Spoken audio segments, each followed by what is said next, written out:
risk map. Next. Next. Next. Type of risk, autopilot risk, temperature risk, rainfall risk, and then we downscale it to the towns. Next. And then we get to rocks. Next. Next. Then back. Then you Google it. This is an actual Google, I think 1 month ago. So you would essentially see through the risk analysis. The red one you need to relocate, and the yellow one you can just evacuate. Next. And these are real houses. But the real thing about risk maps is really comprehensive land use plan. Sana. When I was chief of staff of Rocco in 1987, the comprehensive land, the national land use plan was already filed then. What a country, no? 26 years later, it's still a bill. Sus, anong klase. Okay, next. And of course, in our provincial development investment plan, the DRRCCA is accounted for fully. In fact, I think this is the heart and soul of what Albay is doing, our PDIP. And we have computed that 84% of our entire development investment program is really for making Albay safe for investing, safe for trading, safe for doing business, and safe for its own people. Next. Of course, a map should be a guide, and therefore you try to make what you call ito kasi yung mga mailim na to, nandiyan po yung mga lahat. So, ang ginawa ko po, sinubuhan ko po milipat, yung mga investments namin sa taas. And we call it an economic platform. There is an international airport in the middle, hopefully finished by 2014. Next. Then, of course, we dedicated 10,076 na rin po pag-puputok si Bayon. Kahit may lahat, wala pang 2,000 po ang aking ini-evacuate kasi relocated na po sila. And I would say I'm one of the most successful relocation programs. Now, makita lang yung it's virtually a social reform agenda. It's an asset transfer program. Because virtually all of them, yung binigyan namin ng 10,000 families, para binigyan mo na ng 500,000 pesos worth of wealth. Dahil walang utang, wala lahat. Binigay namin. And usually naman, bakit naman yung mga tao itira doon sa tabi niya ngayon? Kasi ang lupa ay libre. There's no man's land yun. So, vulnerability and poverty are virtually synonymous. Because why will a rich guy live in a very dangerous zone? It's only the poor because they don't have to live. Anyway, then of course, what you cannot relocate, you defend. So we have these engineering interventions. This is kausap ko kanina, pinag-usapan namin ito, dito river basin flood control. Kaso puro DPWH yan, hindi ko kontrolado, sa congressman yan. Next. And we have continuous training and education. Dito po kami kilala. Talagang halos ngayon kung araw na ito, meron po kami tinitraining na barangay. I have 720 barangays, but I patiently and perseveringly train all of them every year. We refresh their maps, etc. And they do their own maps. And of course, we do a lot of these drills, religious feedback. Ikaw, Ma'am Edna, where do you put your hand on your head when there's an earthquake?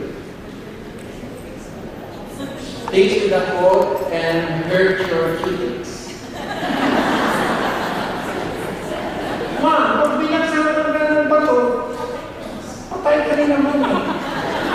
Kasi, my God, you're not being trained by UP. My God, what's happening? Simple-simple yan eh. Common sense. Kaya, mula ka yan, kamay mo sa ulo, kasi pag hindi, mag-distorbo mo lahat ng mga tumatakbo palabas. Hindi para sa kalimat makamasira lang yung perfume mo, yung text mo, wala mo yan dyan. Kasi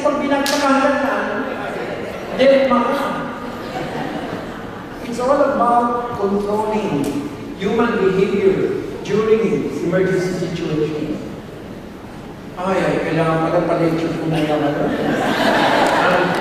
Alam mo, sa amin yung doktrina sa Albay, the rich have no right to die during a disaster. Oh, well, unless you're Christine Reyes waiting for Dingdong Dantes, di ba? Richard. Ano? Richard.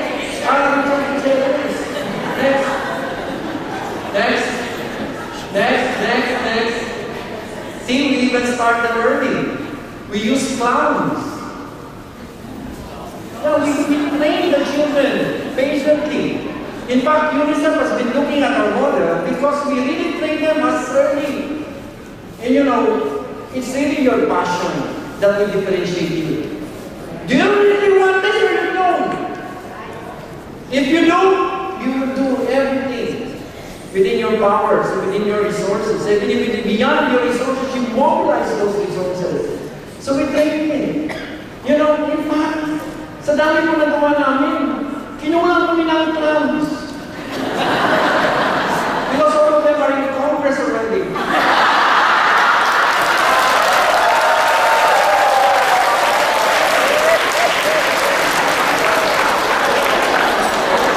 Although I came from Congress. I'm one of the biggest product of the house.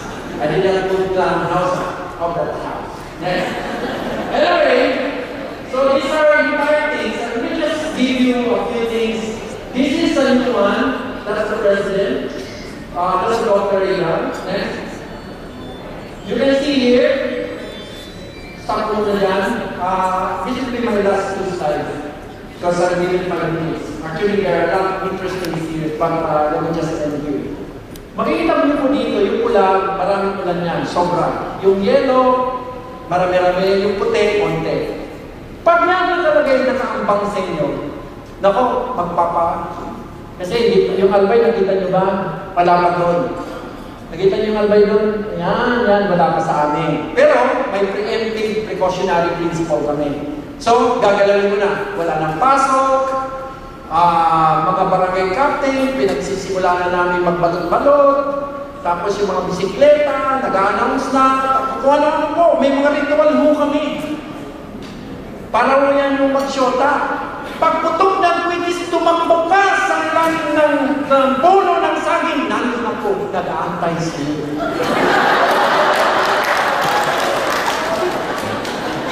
Well, anyway,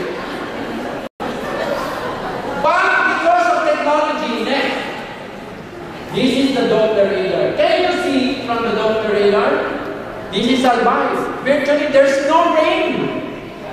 But the imaging, which is really satellite imaging, because the spatial one-to-one correspondence between the image and the conditions in the ground, there will be divergence. But because of the Doppler radar, nakasave po ako ng malaki. Nakapagpatuloy kami, hindi ko pinansin yung klase, dire-diretso po yung trabaho ko, wala. Alam ko na. So,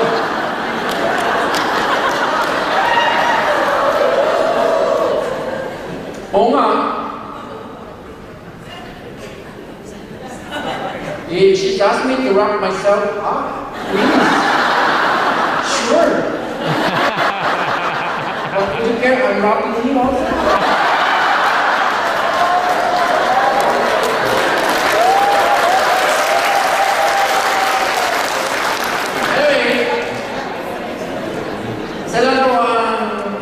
Message ko sa inyo na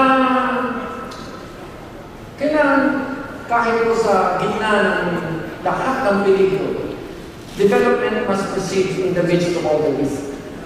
You know, these things are given historical context, culture of something. You know, you have a doctrine which says that government with only 14% of GDP and the rest of the economy privately controlled for 86%, but you keep blaming the 14% as creating 32% poverty. No, we have to really rethink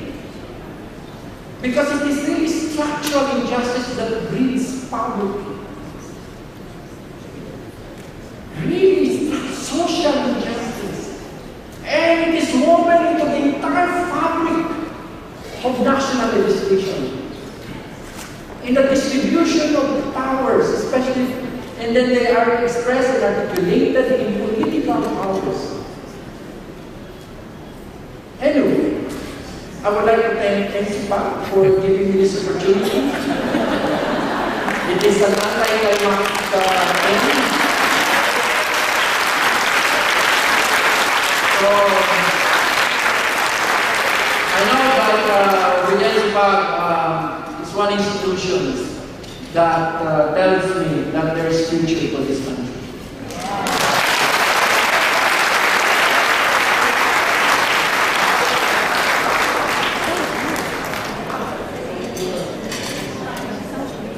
Thank you, Governor. We're happy to hear that the future is bright because we have NCPAC and we have people like him as exemplars of best practices, good governing, and good governance. Last but not the least, we have Professor Ralph Brower, Professor of Public Administration and Director of the Center for Civic and Nonprofit Leadership, Florida State University, to talk on building a Philippine-centered civil society scholarship that strengthens the Philippine mission.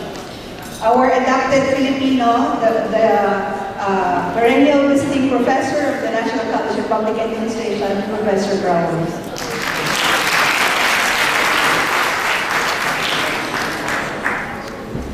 Honorable Governor South-State, Honorable Chairman of the Gate, Mr. Briones, moderator, and NCPAC family and friends. Magandang umaga po.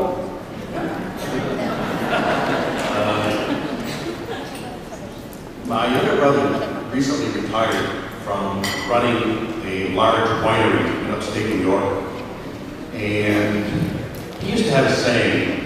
He would say, well, you know what an expert is?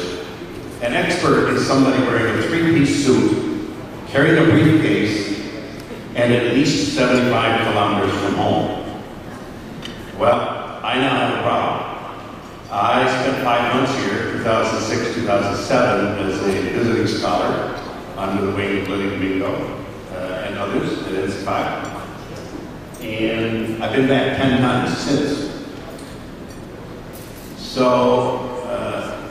in a sense, I'm no longer more than 75 kilometers from home. Furthermore, I don't wear a three-piece suit. I don't wear an office bra.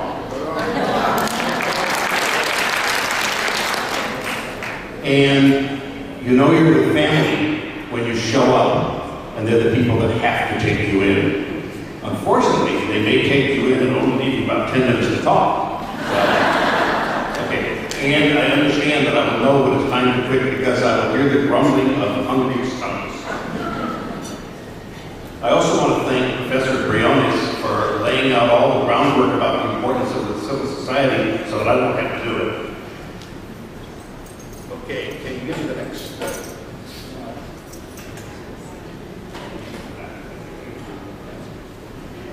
So, some years ago, the late Filipino historian, pointed out that the problem in the study of Philippine history was that the historiography the Philippine historians have been taught was all based in Spanish and American and ethnocentric lenses. And the Philippines needed a Philippine-centered history. Well, the same problem exists, I will argue, in the work of studying civil society in the Philippines. Have all these models coming from the West, and the importance is that they need to be filtered. They need to be used in a Philippine-specific context, in a way that relates to what happens in the Philippines, and in a way that Philippine